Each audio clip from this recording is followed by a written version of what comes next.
I've got this house, right? Been living here for the last 10 years, paying it off bit by bit, and finally, I can say it's mine. It's nothing fancy, just a modest 3-bedroom place, but man, it's mine. You know that feeling when you've worked your butt off for something and you can finally just sit there and think, yeah, I did that. That's where I'm at. I don't have any fancy decor or a big backyard, but it's a good spot. Comfortable, quiet, and most importantly, my space. It's where I can just chill without any stress. Then there's my sister, Jenny. She's 29, married to this guy, Alex, who's 31. They're what you'd call the free spirit types. You know the kind. The ones who are always talking about how everyone else is wasting their life in the grind, working boring 9 to 5s, while they live their best life or whatever. They've always been like that ever since they got together, always planning some big dramatic escape from the rat race. Honestly, I didn't think they'd ever actually do it. I mean, everyone has these dreams of quitting their job and traveling the world, right? It's like a phase you grow out of when you realize bills exist.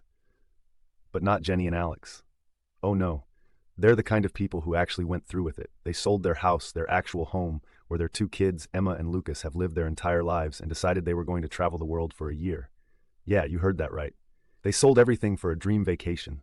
Thinking the market was booming and they'd make bank off the sale, they figured they'd use the money to live off, work odd jobs here and there, and stretch it out for a whole year, just going from place to place. So I'm watching this all unfold from my little house, and I'm thinking, okay, cool for them, but also, this is a bad idea. They've got 2 kids to take care of. Emma's 7 and Lucas is 5. And traveling with kids isn't like backpacking through Europe on a whim.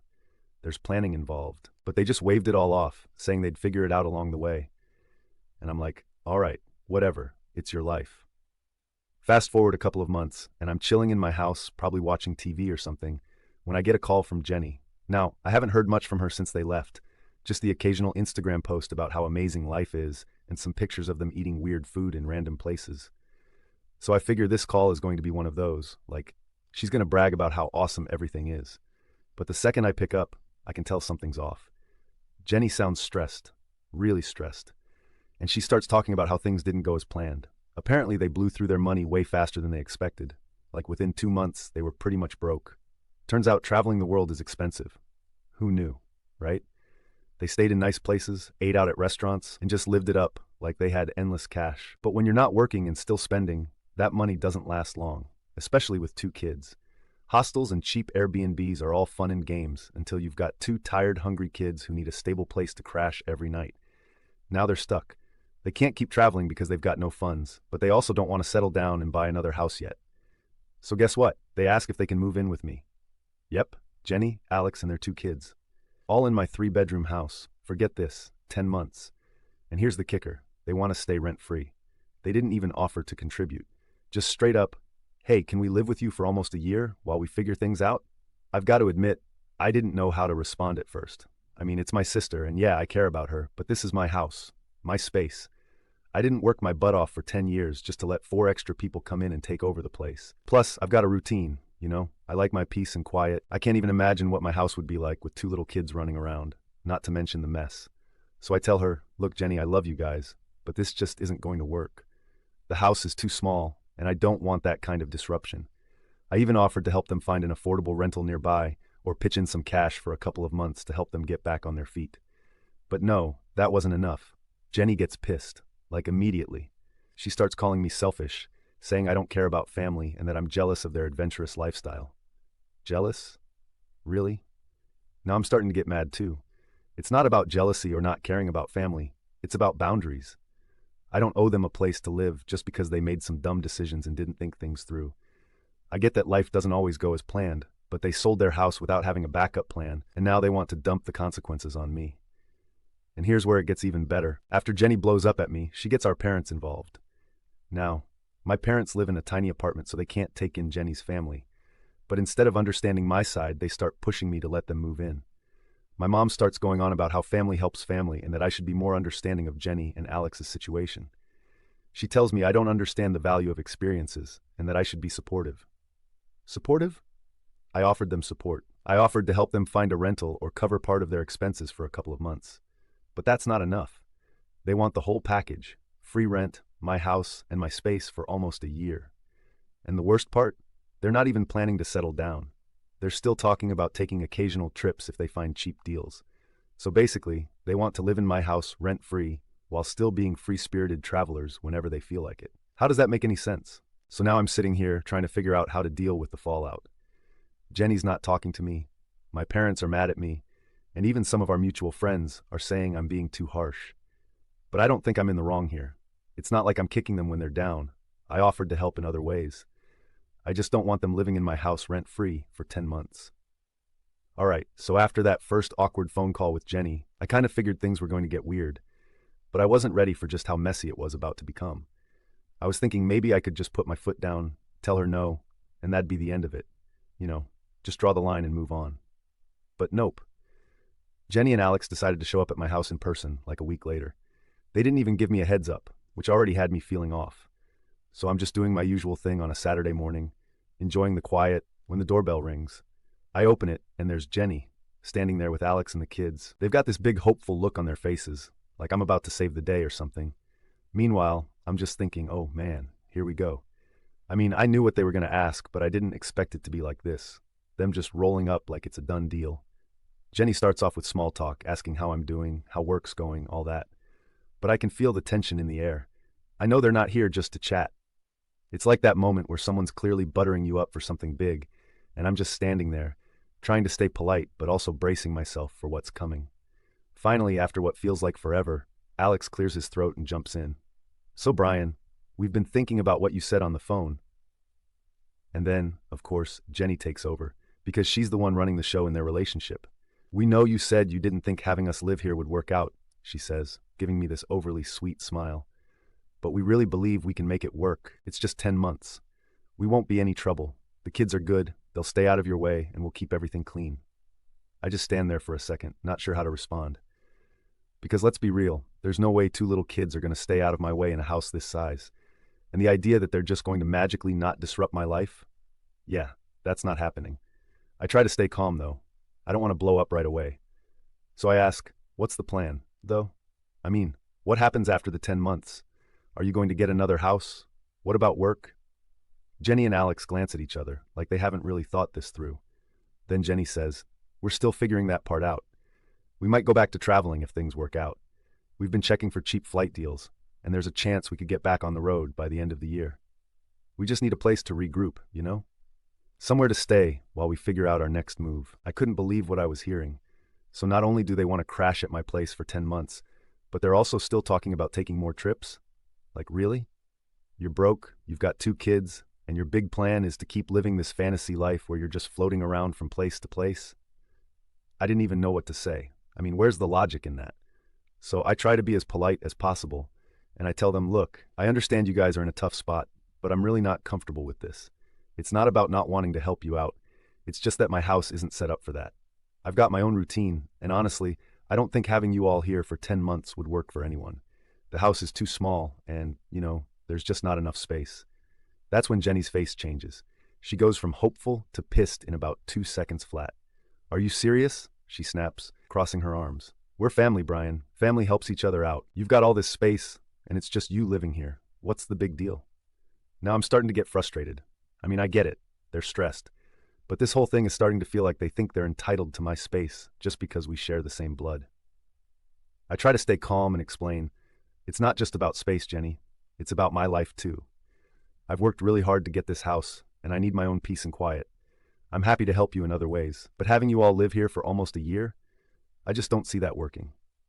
Alex finally jumps in, probably sensing that things are getting heated. He's trying to play peacemaker. Maybe we can work something out, he says. What if we helped around the house? We could do chores, cook meals, whatever you need, and we'll be out during the day. You won't even notice we're here. But here's the thing. Of course I'd notice. 4 extra people living in my house? Yeah, I'm definitely going to notice. Plus, the idea of them being out during the day doesn't even make sense. They've got 2 small kids. Where are they even going to go? They're broke. It's not like they can afford to just take the kids on daily outings. I shake my head and say, I appreciate the offer, but no. I just can't do it. Sorry. And that's when Jenny loses it. She starts ranting about how I've always been stingy, how I don't understand what it means to really live. She says I've never taken any risks, that I'm just a boring guy with a boring life, and that I'm probably jealous of their adventurous lifestyle. Yeah, she went there. Now I'm pissed, but I try not to let it show. I just say, Jenny, this isn't about me being jealous or anything like that. It's about boundaries. You guys made your choice to sell your house and live this lifestyle. That's fine. But now you're asking me to take responsibility for it, and that's not fair. She's not having it. We wouldn't be asking if we had any other option. You think we want to be here begging for help? No. But this is what family does, Brian. They help each other out when things get tough. I thought you, of all people, would get that. At this point, Alex just looks uncomfortable. He's not saying much anymore, just staring at the floor while Jenny continues to rant about how I'm selfish and heartless. She's talking about how they're inspired by their travels and how they don't want to settle for the typical suburban life. And all I can think is, yeah, but you need money for all of that, don't you? Finally, I just say, look, I'm sorry, but my answer is still no. I can't have you guys living here. It's just not going to work. They storm out after that, Jenny muttering something about how they'll figure it out without my help. And honestly, I'm relieved. I didn't want to keep arguing, but I can already tell this isn't the end of it. And yeah, it wasn't, because after they left, things escalated way more than I expected. Update 1. So after Jenny and Alex stormed out of my place, I thought that was the end of it. You know, like maybe they'd cool off, come to their senses, and realize that they're the ones who screwed up. But man, was I wrong. A couple of days later, the real fallout began. I'm sitting at home enjoying my usual routine when I get a call from my mom. Now, normally when my mom calls, it's just to check in or ask me if I've been eating enough vegetables, seriously. But I could tell right away that this call wasn't going to be one of those. She starts off with, "Brian, I need to talk to you about Jenny." And that's when I know I'm in for a ride. Apparently, Jenny went straight to our parents after leaving my house. She gave them her whole sob story about how I refused to help them when they were down and out. And of course, she framed it in a way that made me look like the bad guy. My mom's voice is all disappointed, like I kicked a puppy or something. She goes, "I don't understand why you wouldn't help your sister, Brian. They're in a tough spot, and family is supposed to help each other." I try to keep calm, but inside, I'm already annoyed. I explained to her what really happened, how I offered to help them find a rental, even give them some money to get back on their feet, but they just wanted to move in with me for 10 months rent-free. I tell her how their whole plan was ridiculous, how they blew all their money without thinking things through, and now they expect me to bail them out. But my mom, of course, doesn't see it that way. "They made a mistake, Brian, but they're still family. You have the space. It wouldn't be forever, just long enough for them to figure things out." Here's the thing, though. My mom's got this way of guilting you without even meaning to. She's not mean or anything, but she's always dropping these little comments that make you feel like you're failing at being a good son or brother. It's exhausting. But this time, I wasn't having it. I told her straight up, "Mom, I'm not doing it. I love Jenny, but she and Alex need to take responsibility for their choices. It's not my job to let them crash at my place because they didn't plan." She doesn't like that answer, but she lets it go. For now. I think we're done with the conversation, but oh no, it's just getting started. Because the next day, my dad calls. Now my dad's a different story. He's not the guilt trip type. He's more the tough love type, which means when he's mad, you hear about it. He gets straight to the point, no sugarcoating. "Brian," he says, "I hear you've been giving your sister a hard time." I try to explain myself again, but he cuts me off, going on about how I'm being selfish and how I've always been the one who has it easy. Yeah, right. Like working my butt off for 10 years to pay off this house was easy. He starts ranting about how Jenny's always been the one taking risks, living her life to the fullest, and I'm just sitting here comfortable, not doing anything exciting. He's basically saying I'm being a coward for not letting them stay, like I'm some kind of stick in the mud who doesn't understand what it's like to really live. At this point, I'm getting heated. I tell him, "Dad, this isn't about being adventurous or not. It's about them making a bad decision and expecting me to clean it up. I worked hard for this house, and I'm not going to let them come in and take advantage of that." But he's not hearing it. He keeps going on about how I'm the one who's in the position to help and how I'm failing as a brother by not stepping up. It's like he's taking everything Jenny said and running with it, making me out to be the bad guy in this whole situation. And honestly, that hurts. I've always been the responsible one in the family, the one who worked hard, kept my head down, and did what I needed to do. But now, it feels like none of that matters. After that call, I'm fuming. I feel like I'm getting attacked from all sides. My parents are both mad at me, and Jenny's probably out there telling everyone I'm a heartless jerk. And guess what? That's exactly what's happening. A few hours later, I get a message from one of our mutual friends. Let's call him Tom. Tom's a good guy, but he's also friends with Jenny, so he's heard her side of the story. He texts me, "Hey man, what's going on with you and Jenny? She says you're not letting her family stay with you, even though they're in trouble." I explain my side to him, how it's not that simple, how they're asking for way too much, and how I've already offered other ways to help. And Tom, being the reasonable guy he is, listens. But then he hits me with, yeah, but it's just for a little while, right? You could tough it out for 10 months. It's family, dude. And now I'm just done. It's like everyone's forgotten that I have a right to say no. Like my house isn't even mine anymore. It's just a resource that everyone thinks they're entitled to. I'm frustrated because no matter how I explain it, everyone seems to think I'm being unreasonable. They all keep acting like it's no big deal for me to let a whole family move in and turn my life upside down for almost a year. Then the final blow comes when Jenny herself texts me. It's not a long message, but it hits hard. She just says, "I can't believe you've turned your back on us. We really needed you." Now I'm sitting there staring at my phone, feeling torn. Part of me feels guilty, like maybe I should have just given in to avoid all this drama. But another part of me is still standing firm. I know I'm not in the wrong here. It's not my fault they made bad choices, and it's not fair for them to dump their problems on me just because I have a house. Still, the guilt is eating away at me. I'm starting to wonder if I could have handled things differently. But this is far from over. Because as much as I want to just walk away from all the drama, Jenny isn't done yet. Update 2. After all the phone calls and texts, I think maybe things will just blow over if I ignore it for a bit. Maybe Jenny and my parents will calm down, realize I'm not the bad guy here, and we can all move on. But no. Things don't settle down. They escalate. Big time. It starts with my mom. She's still trying to play the mediator, calling me every couple of days with the same argument. "Brian, you've got to help your sister. You don't know what it's like to be in her shoes. She's struggling. She's got kids." It's the same thing over and over. And every time, I have to remind her that it's not about me not wanting to help. It's about how much they're asking. It's not like they're in danger of being homeless on the street. I offered help in other ways, but apparently nothing I say gets through. Then one evening, I get a knock on my door. It's Jenny and Alex. No text or call beforehand. They just show up like everything's normal. I open the door, and there they are, standing there with these tired, desperate looks on their faces. The kids are holding on to Jenny's legs, and I can tell right away this is about to be awkward. Jenny's holding some papers in her hand, and I already feel that sinking feeling in my stomach, like I'm about to be dragged into something bigger than I expected. Jenny doesn't waste any time. "Brian, we need you to reconsider. This is serious. We've looked everywhere, and there's nowhere affordable for us to stay. The rentals are too expensive, and we don't have the money to even put down a deposit." She waves the papers in front of me. They're printouts of apartment listings, most of them crossed out with red ink. I glance at them for a second, but I'm already thinking about how I'm going to respond. I'm not in the mood to argue, but it's clear they're not taking no for an answer.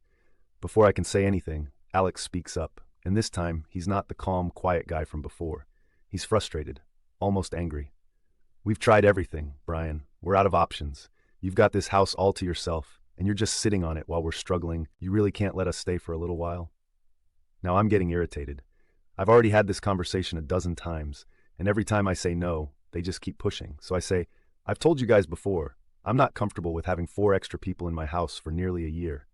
I offered to help you find something else. I even offered money. But you're not listening. I can't let you move in. That's final." But Jenny, she's not backing down this time. She steps closer, and now her voice is shaking like she's on the verge of tears. "Brian, we have nowhere else to go. The kids are exhausted.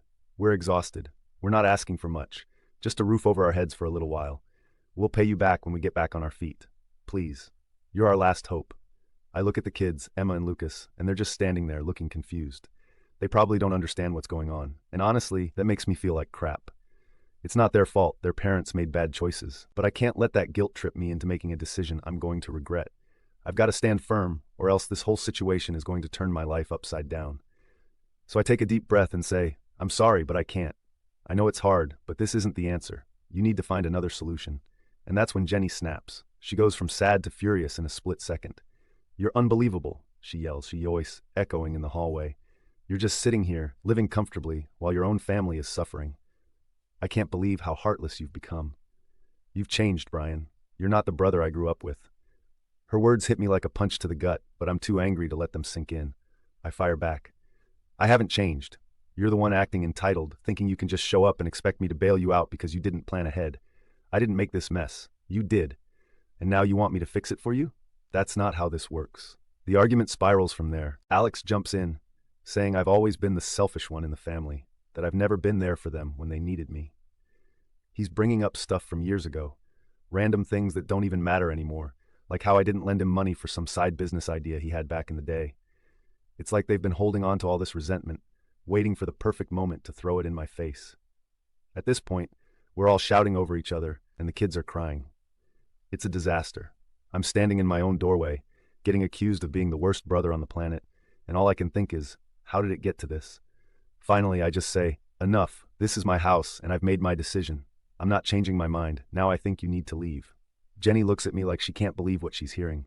She opens her mouth to say something, but then she just shakes her head, grabs the kids, and storms off. Alex follows behind her, glaring at me like I'm the devil or something. As they walk away, I feel a weird mix of anger, guilt, and relief. I know I did the right thing by standing my ground, but it still sucks that it had to come to this. I watch them get into their car and drive off, and for a minute, I just stand there, wondering what's going to happen next. I can't help but think that this isn't the end of it, that there's more drama on the way. And guess what? I was right. Because later that night, my phone blows up with messages from family members. Turns out, Jenny went full-on drama mode and told everyone what happened. She's making it sound like I kicked them out into the streets, like they've got nowhere to go, and I'm sitting here laughing about it. My aunt, my cousins, everyone is texting me saying stuff like, how could you do this to Jenny and the kids? You've got a big house, and they just need a place to stay.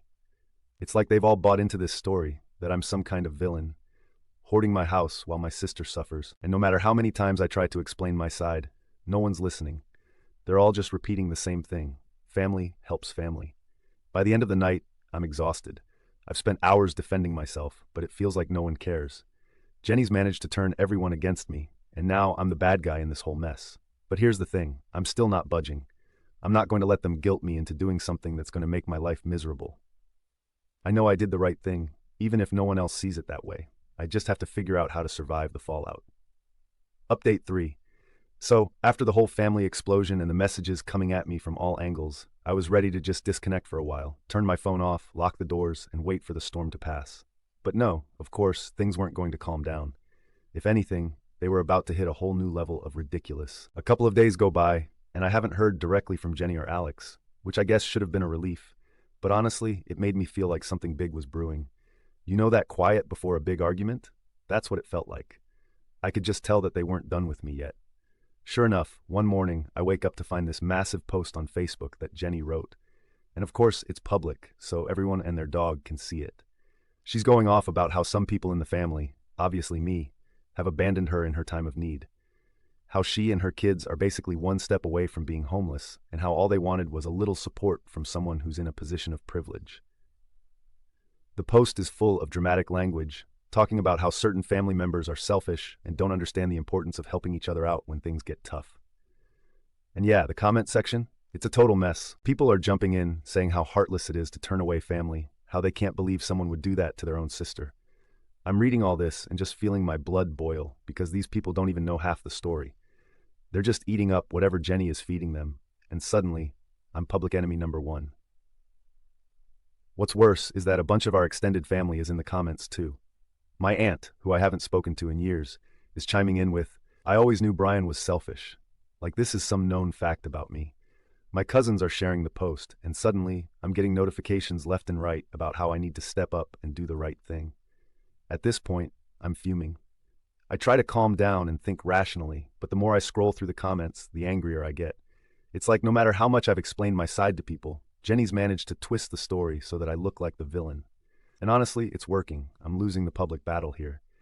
So, I make a decision. I'm not usually the type to air my dirty laundry online, but this has gone too far. If Jenny's going to drag me through the mud on Facebook, I'm going to set the record straight. I type out a long post in response, explaining my side of the story, how I offered to help Jenny and Alex in other ways, how they're the ones who demanded to live rent-free for nearly a year, and how I simply can't accommodate them because it's unreasonable.